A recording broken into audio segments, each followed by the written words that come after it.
Muy bien, el mensaje de esta noche es mensaje de sorpresa. Básicamente es un mensaje que el Señor me puso en el corazón hace unas horas y es un mensaje que se llama el arrepentimiento. ¿Qué significa arrepentirse? ¿Qué conlleva arrepentirse? ¿De qué se trata arrepentirse? Verdaderamente vamos a explorar el arrepentimiento a profundidad. Espero que los próximos am, 40 minutos que tengo, me permitan desarrollar el tema adecuadamente, pero sí quiero ser muy, muy honesto y transparente. Es un tema profundo, es un tema que requiere mucha atención, porque lo digo en carne propia, lo digo por experiencia propia.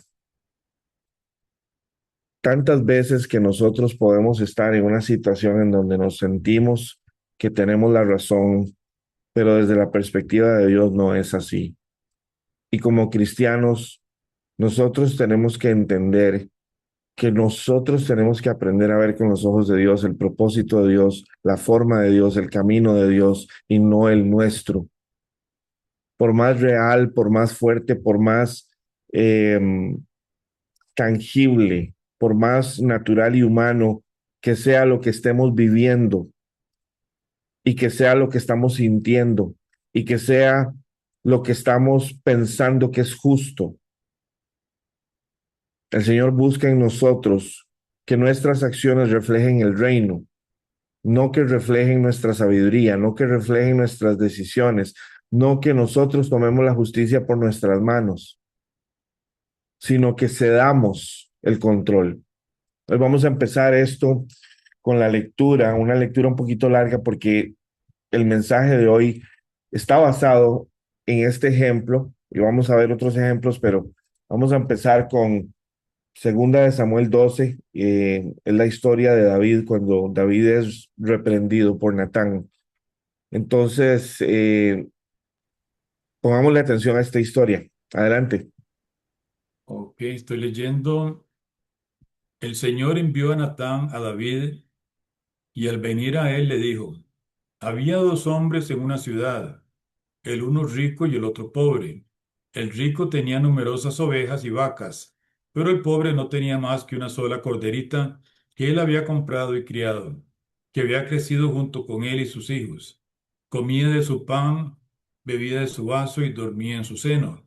La tenía como una hija, pero un viajero vino al hombre rico y éste no quiso tomar una de sus ovejas o de sus vacas para guisarla para el viajero que le había llegado, sino que tomó la corderita de aquel hombre pobre y la guisó para el hombre que había venido a él. Entonces se encendió en gran manera la ira de David contra aquel hombre y dijo a Natán, vive el Señor, que el que hizo semejante cosa es digno de muerte. Él debe pagar 4 veces el valor de la corderita, porque hizo semejante cosa y no tuvo compasión. Entonces Natán dijo a David, tú eres ese hombre. Así ha dicho el Señor Dios de Israel. Yo te ungí como rey sobre Israel y te libré de la mano de Saúl. Te di la casa de tu Señor y puse las mujeres de tu Señor en tu seno. Te di la casa de Israel y de Judá, y por si esto fuera poco, yo te había añadido muchas cosas. ¿Por qué, pues, menospreciaste la palabra del Señor, hiciste lo malo ante sus ojos? Has matado a espada a Urías, el Eteo, has tomado su mujer por mujer tuya, y a él lo has matado con espada de los hijos de Amón. Ahora pues, porque me has menospreciado y has tomado la mujer de Urías el Eteo para que sea tu mujer, jamás se apartará la espada de tu casa. Así ha dicho el Señor, he aquí yo levantaré contra ti el mal en tu propia casa. Ante tus propios ojos tomaré tus mujeres y las daré a tu prójimo, el cual se acostará con tus mujeres a la luz del sol. Ciertamente tú lo hiciste en secreto, pero yo haré esto ante todo Israel y en pleno día. Dejémoslo hasta ahí por el momento. ¿Ok? ¿Ok? Ah, qué difícil, qué rudo, porque David es confrontado ante la realidad de que él comete un error gravísimo un error que en su momento sus emociones lo llevaron a creer que él podía. Él tenía una ceguera total y una... Se dejó manipular, se dejó llevar por su carne, por su humanidad, por sus deseos y literalmente comete no solamente una violación, comete delante de Dios, comete un asesinato. Y vean qué interesante, porque cuando su situación le es propuesta o le es presentada a modo de la historia de alguien más, él se enfurece por la injusticia, él se enfurece, la justicia que hay en él toma control y dice, esa persona tiene que pagar 4 veces. Él no es capaz de entender ni siquiera que se está hablando de él y de lo que él hizo. ¿Cuántas veces nosotros no hemos cometido errores? Y de nuevo, yo no juzgo a nadie por los errores. No puedo juzgar a nadie por los errores porque todos nosotros somos regidos por una naturaleza humana que nos traiciona, que nos boicotea constantemente, que lo que busca, la palabra lo dice, es hacer las cosas opuestas a lo que Dios quiere. Y a veces nosotros pasamos por cansancio físico, mental, emocional, de todo tipo, y esto hace que nosotros deliberadamente o inconscientemente tomemos acciones que van en contra de la voluntad de Dios, en contra de la palabra, en contra de nuestra familia, en contra de quien sea, en contra de todo lo que es justo, correcto, en contra de todo lo que es justicia y rectitud. Y sí, nosotros podemos perfectamente hacerlo porque el potencial de la carne va a seguir estando dentro de nosotros. La carne sigue estando ahí presente y la carne puede ser incentivada. Si nosotros vulnerabilizamos nuestra espiritualidad por medio de, qué sé yo, la distracción o otras cosas, nos puede pasar exactamente lo mismo que le pasó a David. David se distrajo. David debía estar en el campo de batalla con su pueblo. Ese día no fue. Y una pequeña distracción bastó para que se desencadenara en su vida un error que lo perseguiría toda su vida. Una distracción. Es indispensable que entendamos esto. No estoy justificando el error de David. Ningún error es justificable, pero es entendible, porque ningún ser humano sobre la faz de la tierra está exento de caer. Y es por eso que el Señor nos dice que vivamos por el Espíritu, porque si nosotros vivimos por nosotros, tarde o temprano algo va a pasar, alguna decisión, algún juicio de criterio que vamos a tomar acción de una forma indebida, etcétera. Algo puede llegar a pasar en el momento en el que estamos más vulnerables. Vamos a tomar decisiones, vamos a actuar de manera errónea, vamos a creer que lo estamos haciendo bien, vamos a creer que es justo, vamos a defenderlo, lo vamos a pelear, pero la realidad es totalmente opuesta. Y aquí vemos cómo cuando él es confrontado, él se da cuenta y el Señor le dice claramente, estoy hablando de ti, este de la historia eres tú, mira lo que hiciste, por lo que has hecho haré que tu propia familia se rebele en tu contra. Vean qué cosa más terrible. Nosotros a veces nos preocupamos por nuestros hijos y por nuestra familia, pero no nos estamos dando cuenta que a veces nuestras acciones son la causa de muchos de los problemas o de las acciones pasadas, son muchas de las causas del por qué estamos viviendo lo que estamos viviendo. Sí, nosotros. La palabra nos dice que Él es fiel y justo para perdonar, pero Él perdona el corazón contrito y humillado. Y por eso es indispensable que nosotros entendamos hoy de qué se trata el arrepentimiento.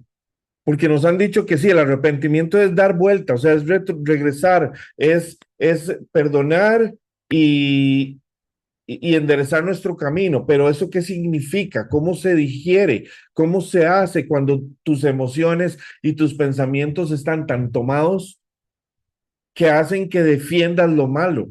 David aquí, al ser confrontado, y ya lo vamos a leer, él reacciona adecuadamente porque él se da cuenta de su error. Él ha sido expuesto a su error, ha sido expuesto a la mentira que él mismo se creyó. Yo no lo culpo, yo no lo juzgo. David es un ejemplo de nosotros, de cada ser humano, pero precisamente está ahí para que usted y yo entendamos y nos cuidemos y nos protejamos y nos acerquemos a Dios todos los días para evitar que nos convirtamos en Davides. Ahora sí, sigamos leyendo la parte donde ahora él se arrepiente y confiesa su culpa. Adelante. David respondió a Natán, he pecado contra el Señor. Y Natán dijo a David, el Señor también ha perdonado tu pecado, no morirás, pero como en este asunto has hecho blasfemar a los enemigos del Señor, el hijo que te ha nacido morirá irremisiblemente. Después Natán regresó a su casa. Entonces el Señor hirió al niño que la mujer de Urías había dado a David y enfermó de gravedad. David rogó a Dios por el niño. David ayunó, entró y pasó la noche acostado en el suelo. Los ancianos de su casa fueron a él para hacer que se levantara del suelo, pero él no quiso, ni tampoco tomó alimentos por ellos, con ellos. Sucedió que al séptimo día murió el niño, y los siervos de David temían informarle que el niño había muerto, pues pensaban así, he aquí que cuando el niño todavía vivía, le hablábamos y él no quería escuchar nuestra voz. ¿Cómo vamos a decirle que el niño ha muerto? Puede ser, puede ser algo malo. Pero David, al ver que sus siervos susurraban entre sí, entendió que el niño había muerto. Entonces David preguntó a sus siervos, ¿ha muerto el niño? Ellos respondieron, ha muerto. Entonces David se levantó del suelo, se lavó, se ungió, se cambió de ropa, entró en la casa del Señor y adoró. Después fue a su casa y pidió alimentos. Le sirvieron comida y comió. Sus siervos le preguntaron, ¿qué es esto que has hecho? Mientras el niño vivía y ayunabas y llorabas, pero ahora que ha muerto te levantas y comes. Él respondió, mientras el niño vivía yo ayunaba y lloraba, pensando, ¿quién sabe si el Señor tendrá compasión de mí y el niño vivirá? Pero ahora que ha muerto, ¿para qué he de ayunar? ¿Podré yo hacerlo volver? Yo iré a él, pero él no volverá a mí. David consoló a Betsabé, su mujer, y ella, y fue a ella y se acostó con ella. Ella dio a luz un hijo y llamó su nombre Salomón. El Señor amaba al niño.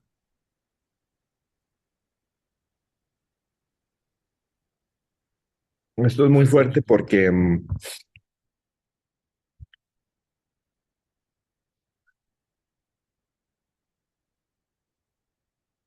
yo creo que ningún padre, ninguna persona en su sano juicio le desea mal a, a un hijo. eh,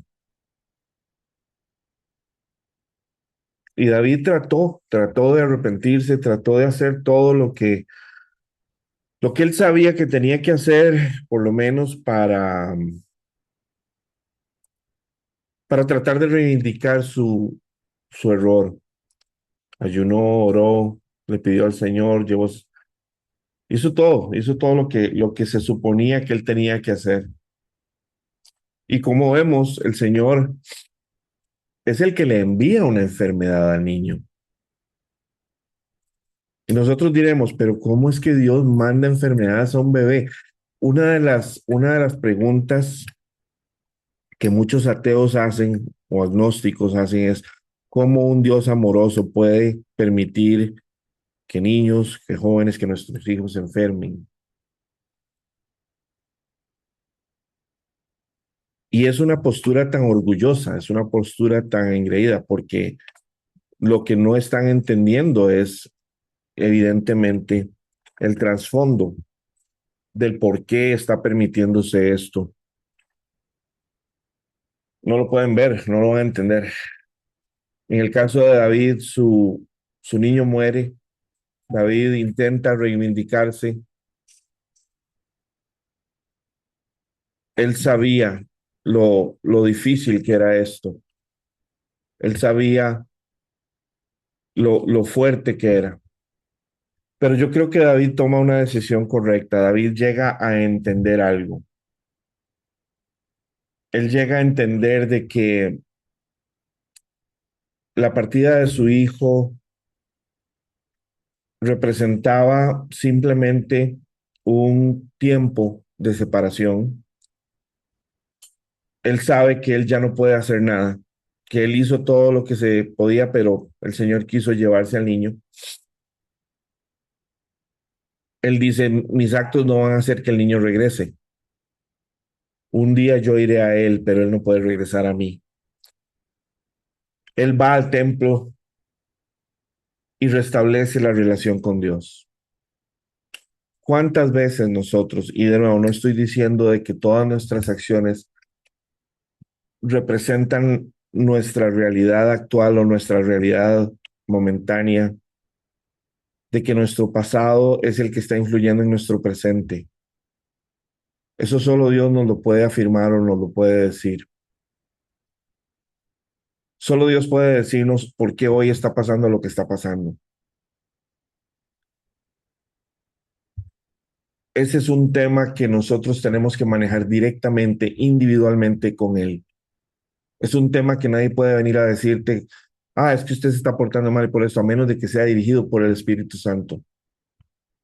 Y te lo va a decir en amor, te lo va a decir como Natán se lo dijo a David, de una manera que va a abrir tus ojos, porque es el Señor haciéndolo a través de alguien.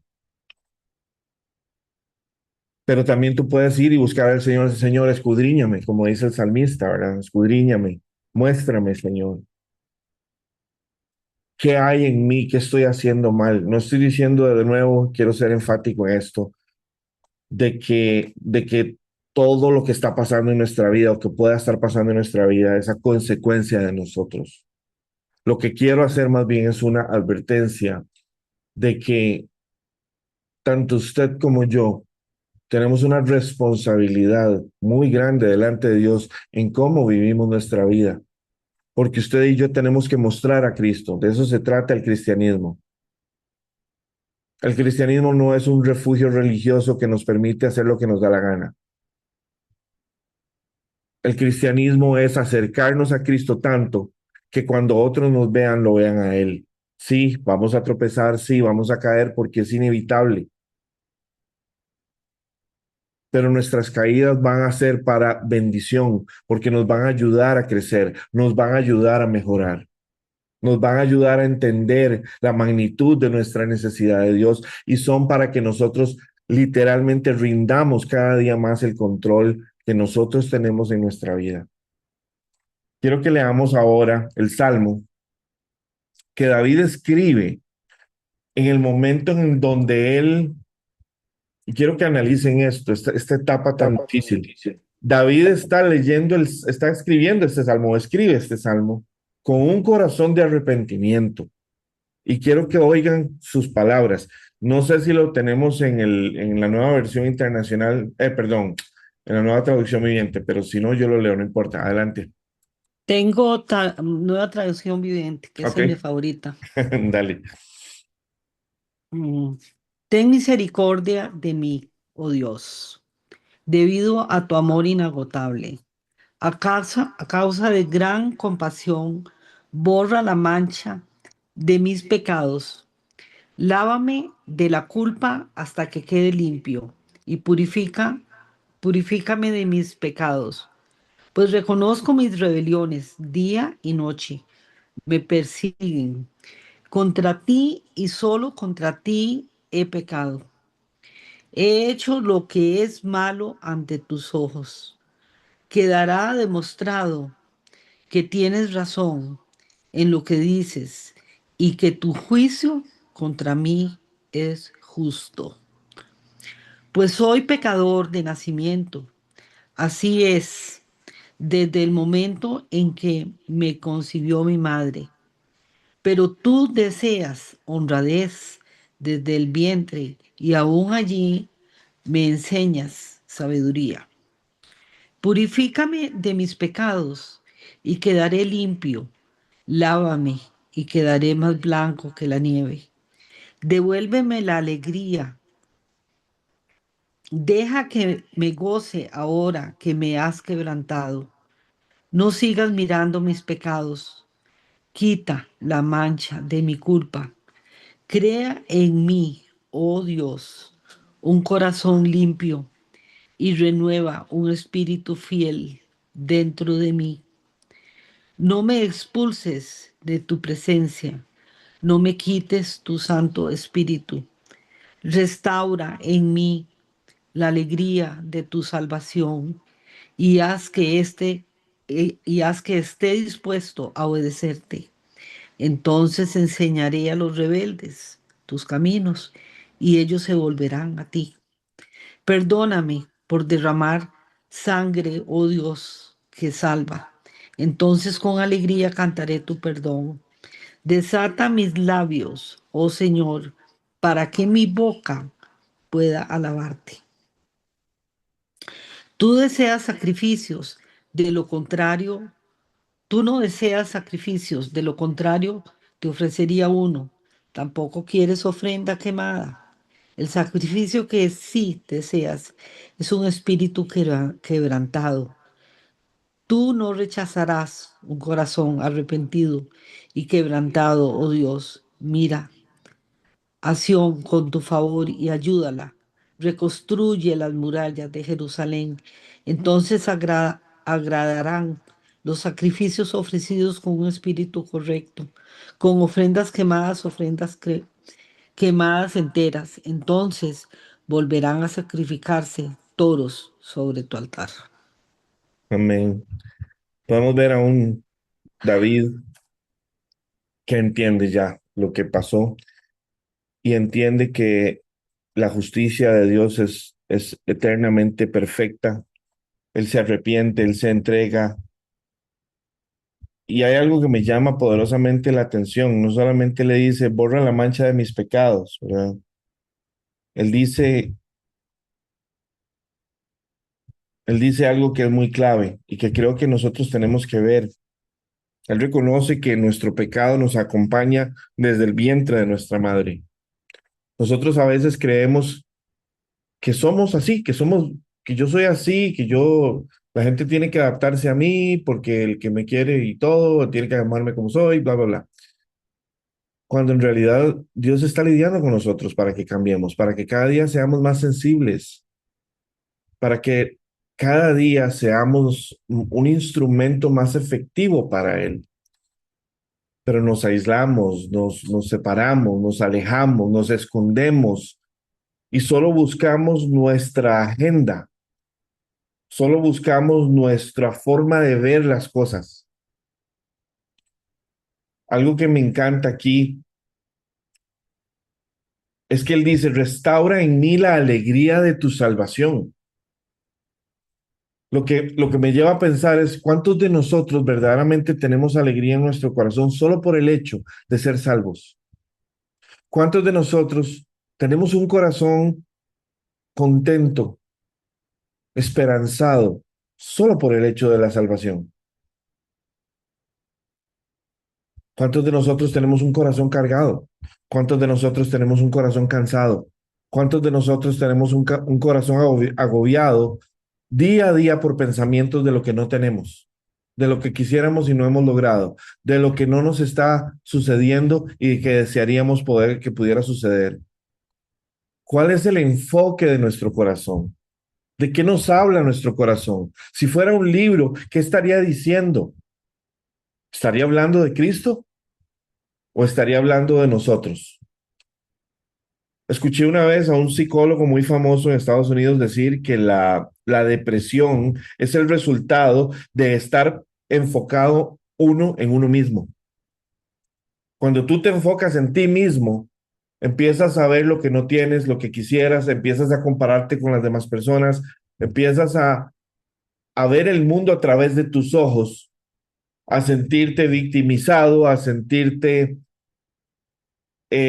comiserado, te compasionas a ti mismo y empiezas a entristecerte, empiezas a vivir en un campo, digámoslo así, una burbuja de mentira.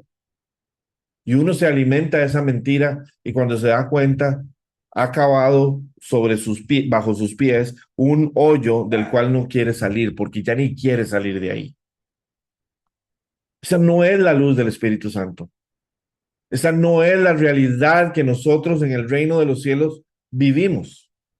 En el momento de una situación difícil, por supuesto que es lógico sentirse mal.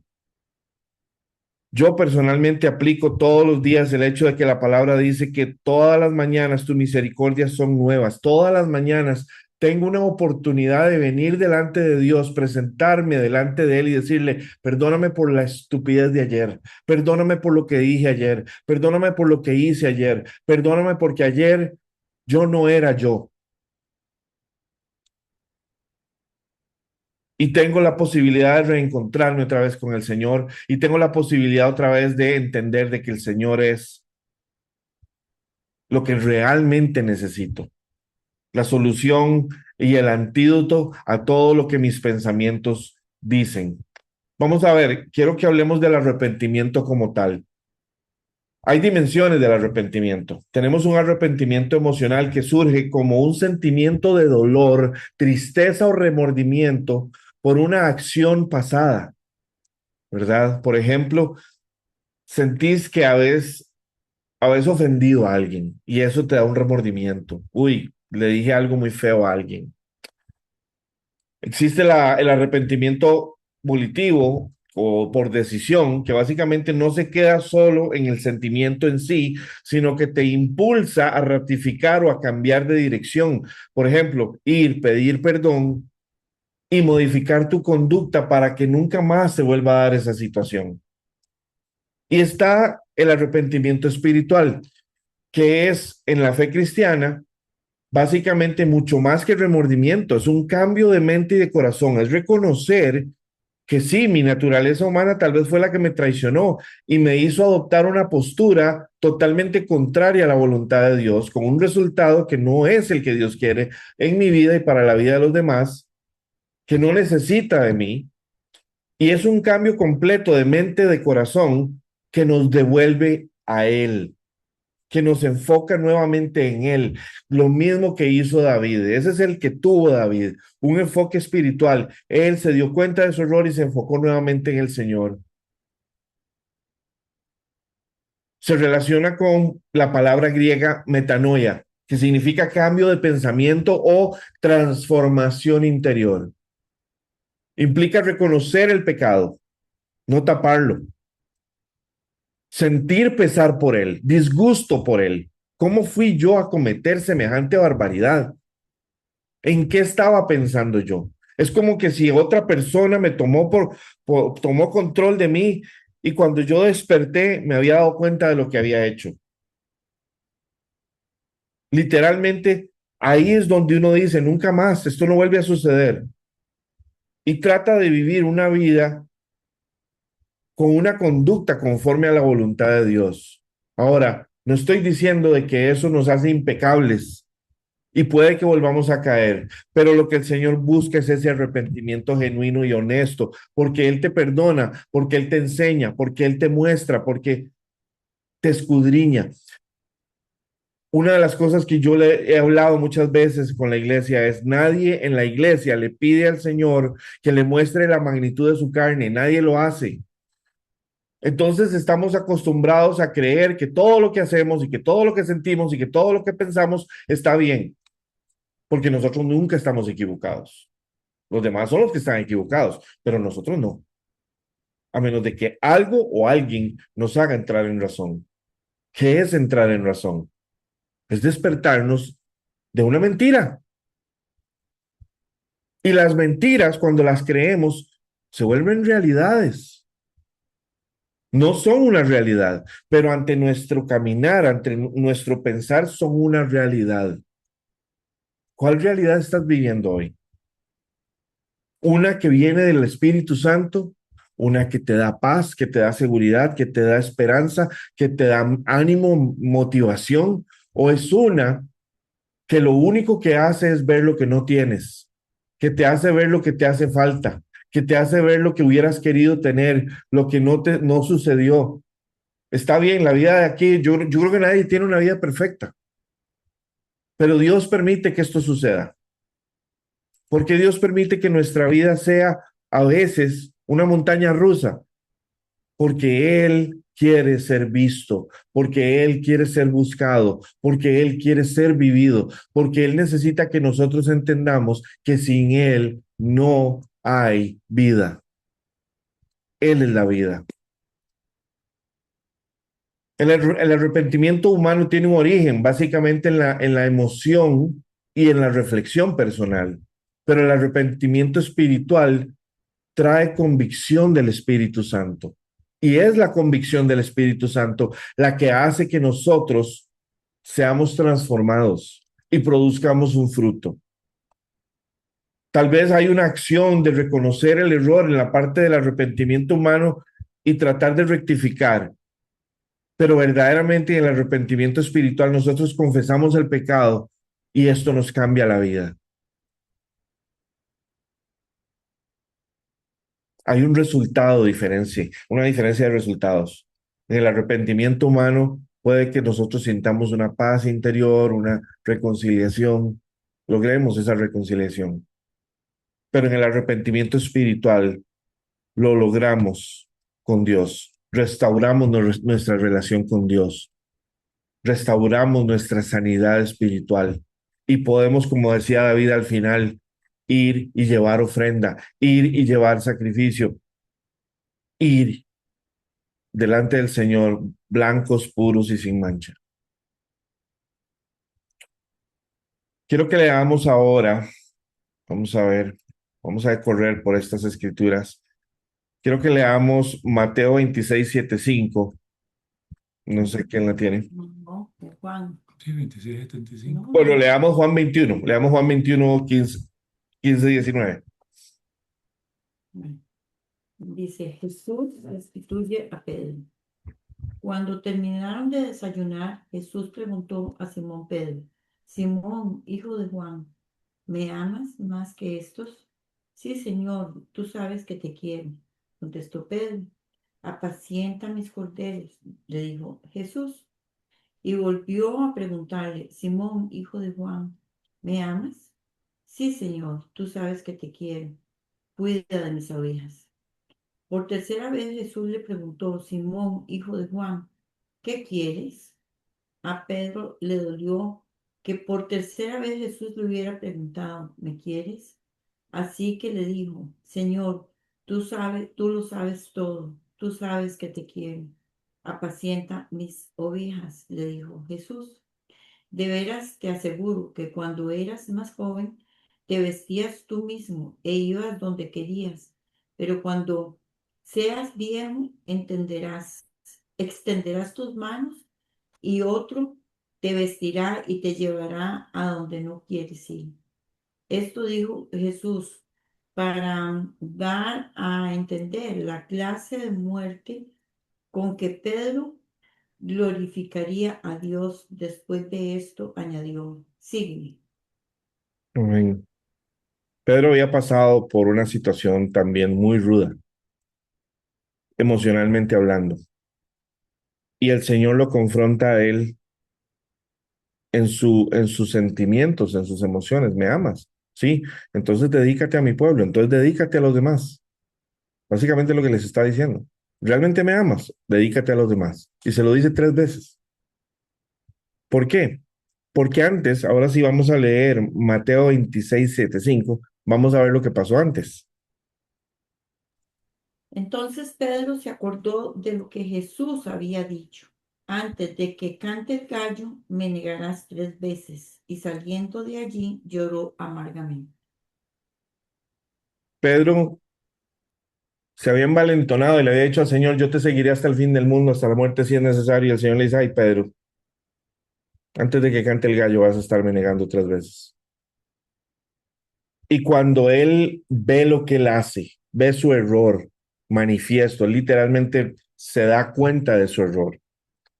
Claro, en el momento cuando Pedro está siendo hostigado por la gente, él es uno de los discípulos, él es uno de los discípulos, él tuvo miedo y actuó con miedo y dijo, no, no, yo no lo conozco, no sé quién es.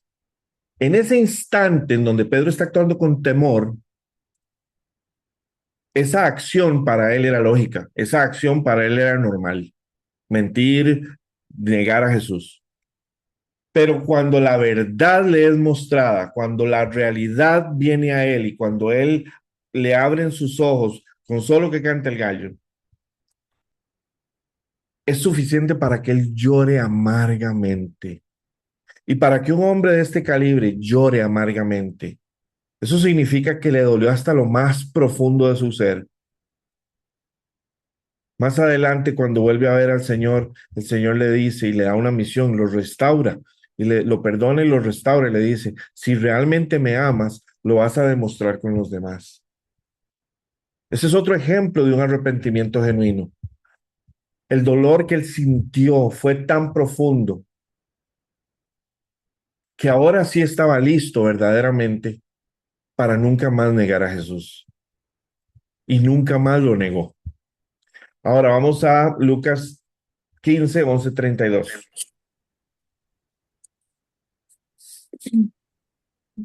Dice, pura, para ilustrar mejor esa enseñanza, Jesús le contó la siguiente historia. Un hombre tenía 2 hijos. El hijo menor le dijo al padre, quiero la parte de mi herencia ahora, antes de que mueras. Entonces el padre accedió a dividir sus bienes entre sus 2 hijos. Pocos días después, el hijo menor empacó sus pertenencias y se mudó a una tierra distante, donde derrochó todo su dinero en una vida desenfrenada. Al mismo tiempo que se le acababa el dinero, hubo una gran hambruna en todo el país y él comenzó a morirse de hambre. Convenció a un agricultor local de que lo contratara y el hombre lo envió al campo para que diera de comer a sus cerdos. El joven llegó a tener tanta hambre que hasta las algarrobas con las que alimentaba a los cerdos le parecían buenas para comer, pero nadie le dio nada. Cuando finalmente entró en razón, se dijo a sí mismo, en casa hasta los jornaleros tienen comida de sobra y aquí estoy yo muriéndome de hambre. Volveré a la casa de mi padre y le diré, Padre, he pecado contra el cielo y contra ti. Ya no soy digno de que me llamen tu hijo. Te ruego que me contrates como un jornalero. Entonces regresó a la casa de su padre y cuando todavía estaba lejos, su padre lo vio llegar. Lleno de amor y de compasión, corrió hacia su hijo, lo abrazó y lo besó. Su hijo le dijo, Padre, he pecado contra el cielo y contra ti, y ya no soy digno de que me llamen tu hijo. Sin embargo, su padre dijo a los sirvientes, rápido, traigan la mejor túnica que haya en la casa y pístanlo. Consigan un anillo para su dedo y sandalias para sus pies. Maten el ternero que hemos engordado.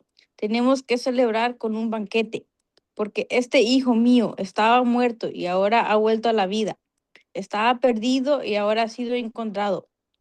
Mientras comenzó la fiesta, mientras tanto, el hijo mayor estaba trabajando en el campo.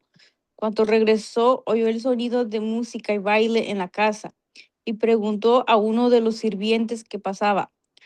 Tu hermano ha vuelto, le dijo, y tu padre mató el ternero engordado. Celebremos porque llegó a salvo.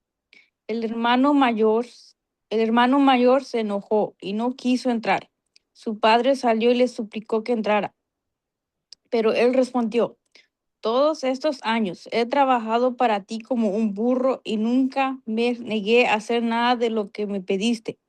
Y en todo ese tiempo no me diste ni un cabrito para festejar con mis amigos.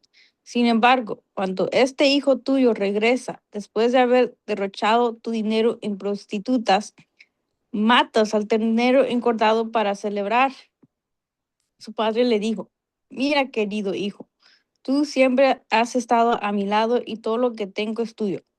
Teníamos que celebrar este día feliz, pues tu hermano estaba muerto y ha vuelto a la vida. Estaba perdido y ahora ha sido encontrado.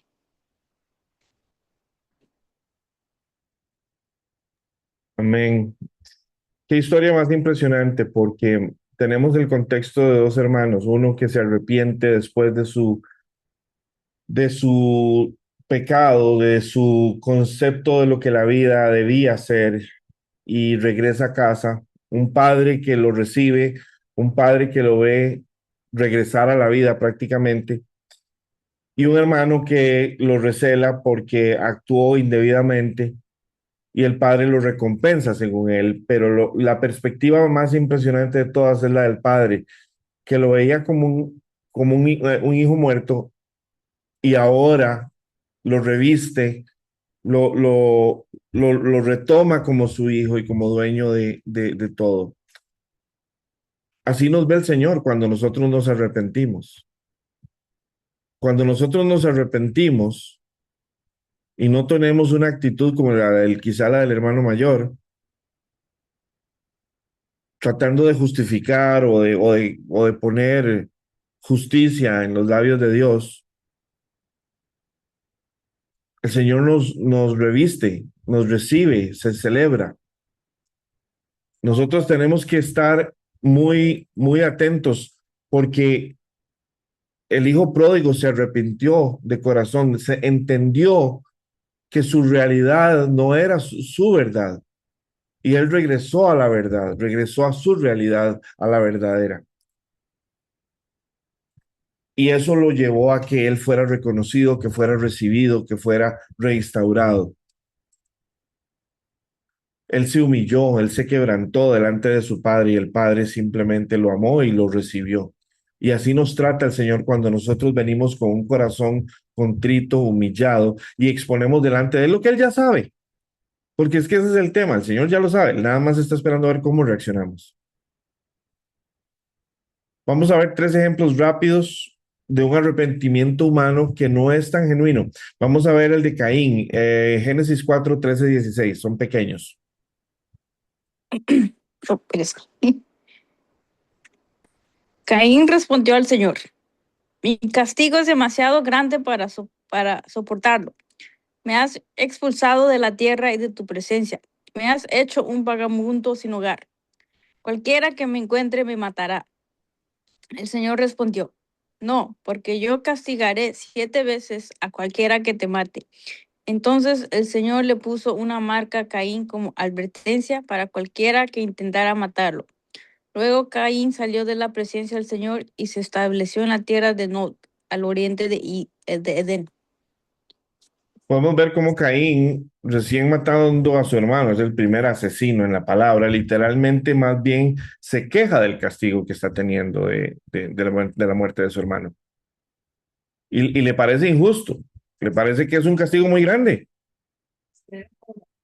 Como decimos nosotros, tras que debe, cobra.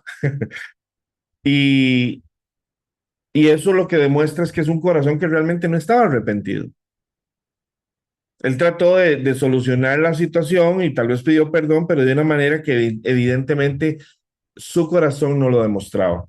Vamos ahora a Primera de Samuel 15, 24, 30. Ok, leo.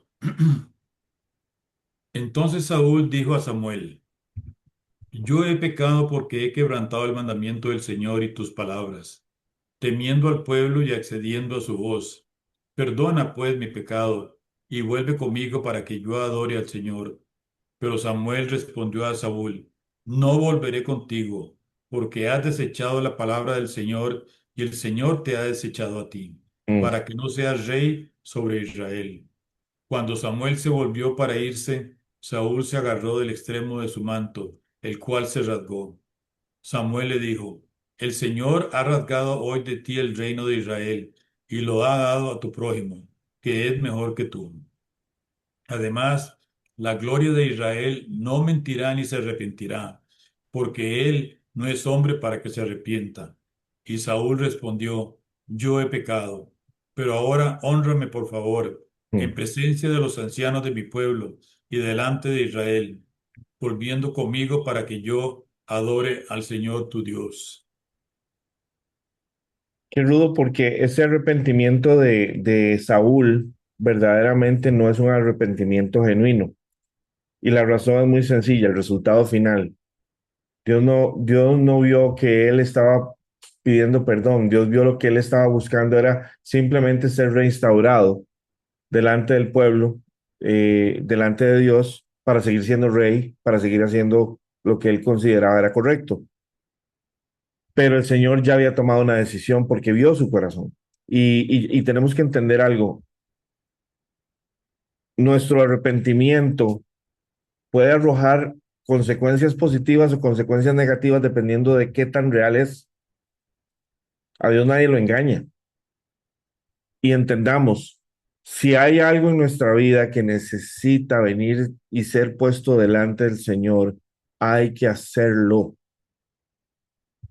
Hay que hacerlo. No es fácil quebrantarse delante de Dios y decirle al Señor, he pecado contra el cielo, he pecado contra ti. No es fácil.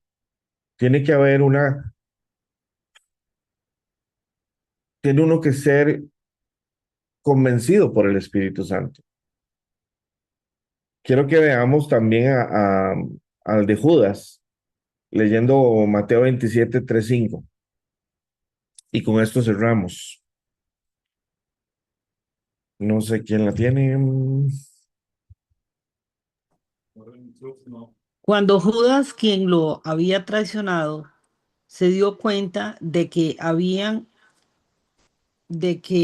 condenado a muerte a Jesús, qué tristeza, se llenó de remordimiento, así que devolvió las 30 piezas de plata a los principales sacerdotes y a los ancianos. He pecado, declaró, porque traicioné a un hombre inocente. ¿Qué nos importa?, contestaron. Ese es tu problema. Entonces Judas tiró las monedas de plata en el templo y salió y se ahorcó.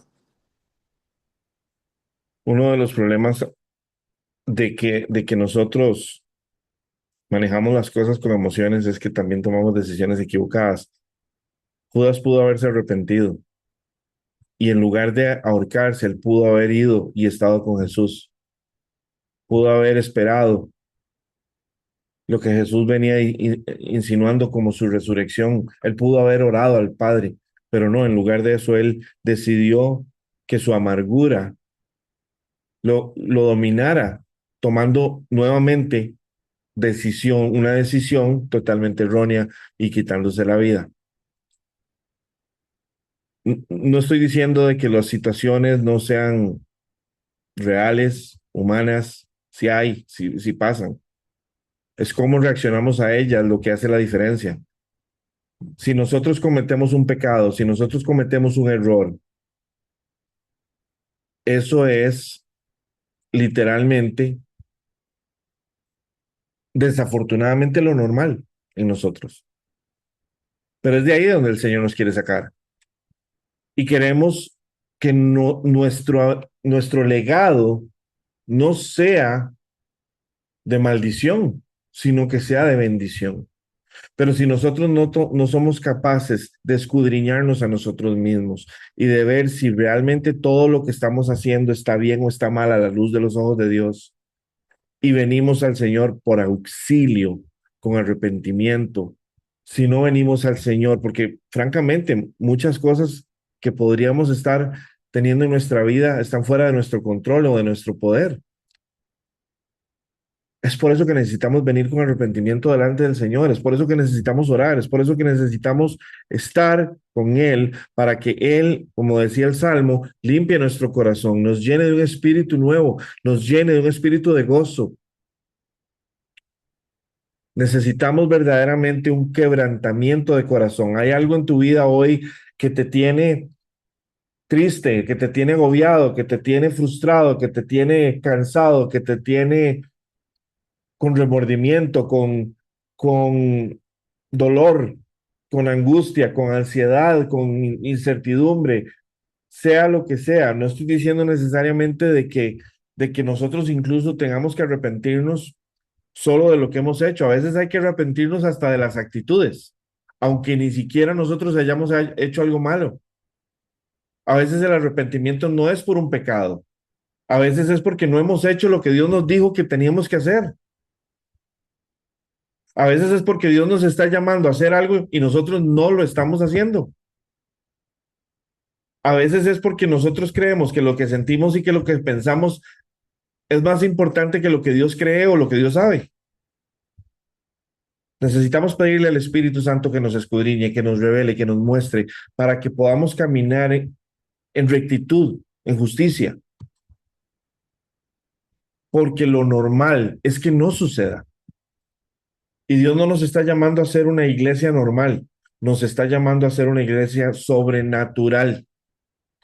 Y eso no va a poder suceder si nosotros le damos más importancia a nuestro yo, a nuestra forma de pensar, a lo que creemos, a lo que sentimos, en lugar de lo que Dios nos dice. Iglesia, ese es mi mensaje para hoy. Este fue un mensaje que el Señor puso en mi corazón muy fuerte. Necesitamos revelación. Estoy convencido de esto. Una iglesia sin revelación es una iglesia caminando a ciegas. Podemos llamarle revelación, podemos llamarle iluminación, podemos llamarle discernimiento espiritual, como usted le haga sentir mejor. Hay personas que creen que la revelación ya fue dada, que es la palabra. Yo no tengo ningún problema con eso. Yo utilizo el término revelación en los ámbitos fotográficos. Y la vez pasada Tiagana lo explicó muy bien. Las fotos antes se tomaban, pero no se podía ver lo que se había tomado. Estaba ahí, pero había que pasar por un proceso para que esto fuera revelado y finalmente mostrar la imagen. Diana también lo explicó como que nosotros tenemos una venda en los ojos y esa venda es quitada y nos permite ver la realidad de Dios, no la nuestra. Tenemos que vivir no en nuestra realidad, iglesia, tenemos que aprender a vivir viendo con los ojos de Dios. Eso no es fácil, eso requiere de constancia, eso requiere de determinación, eso requiere de identidad, eso requiere de que indiferentemente de lo que haya pasado en nuestra vida, entendamos que le pertenecemos a Él y tenemos un llamado y una responsabilidad en Él y con Él. Revistámonos de santidad en su presencia y permitamos que sea Dios mostrándose a través de nosotros, aún a pesar de los errores. Y que los errores sean simplemente esas medallas de batallas triunfantes, no de derrotas desagradables. Que Dios les bendiga y espero que esto les haya hablado tanto como lo hizo a mí, conmigo. En el nombre de Jesús así sea.